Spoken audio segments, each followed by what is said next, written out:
This is Chip's challenge for the Commodore 64, released by Epyx in 1990. Epyx had a pretty good string of awesome games for the Commodore 64, and I see their name popping up all the time. I actually already reviewed Chip's challenge for the Atari Lynx, and I'll link to that in the description if you're interested. That was a pretty great version of the game, just on a smaller screen. I played that particular version on the Blaze Evercade console, and I thought it was totally worth it. This version, on the Commodore 64, I think, was actually a port of that Lynx version, and it was released a year later. I was actually kind of surprised to learn the Lynx version was the start of all this. I guess it was one of their launch games. With this Commodore 64 port, we get a slightly different color scheme, of course, because Commodore deals with color and graphics different than the Lynx, but you're going to find the core gameplay is the same. It also has the same volume of levels, I think. We get apparently 148 levels or so, which is great, because I get kind of bummed if I find a game that I like and I run into level limitations. So we have a fun puzzler where you play Chip, who's trying to impress Melinda and join her computer club, but to do this, you have to beat out all the challenges that she's created for you. The goal is to gather a certain amount of computer chips on a level to unlock the door to get to the next one. To do this, you're going to have to find your way through mazes, open doors, flip switches, and bypass a bunch of different obstacles. The first handful of levels are easier, of course, like you'd expect, and they're basically the trainer level for the game. You'll learn the different items that appear on the levels, you'll figure out the mechanics of what you can and can't do. You'll also find these little question marks, and if you walk over them, they'll give you a little text description of what you need to do to get through the level. Little things like, you can't walk over water, or through fire, unless you get the item that lets you do that. So, like, there's a fire shield to get through flames, and you get these boots that let you walk over ice.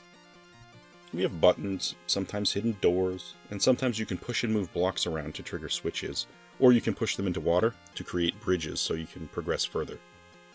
The question marks are really important on the different levels. They help fill you in for these new mechanics so you'll know what to do. We also have a timer, and so far anyway, within the first 50 or so levels, the timer is usually reasonable enough to get you through. I find the timer is more of a concern when I'm on a level and there's a layout that I don't quite understand, where you might have a lot to do. Maybe there are multiple doors and switches combined with a specific timing element. The levels where you have to run through mazes a lot tend to eat up a lot of that time. We also get levels that actually let you box yourself in where you can't win. Even within the first 20 levels, there are going to be multiple spots where you can make a wrong step and that will end your run and lock you into that room until the timer runs out. When you realize what you did, there's really no other option but to restart the level, which on the Commodore you can do by pressing the R button just to restart, and that's super helpful. We also get a coded level system, which is pretty great. When you beat a puzzle, it's going to give you a 4-digit code, and you just write it down.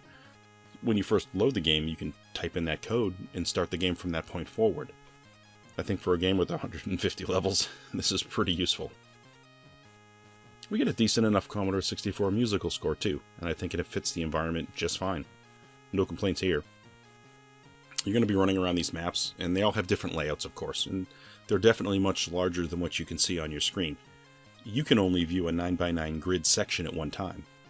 This is actually the same layout as the Lynx, and I do kind of wish it used a little more real estate on the Commodore screen, but here we are. I mean, seeing a larger portion of the map would have certainly been useful, but it is a port, and I guess, it's a similarity with the version of the Lynx I can deal with. Obviously, the graphics aren't quite as good, and of course I'm a fan of that Lynx version anyway, so I don't know. We're talking about the Commodore 64, it's just different hardware and capabilities, I suppose.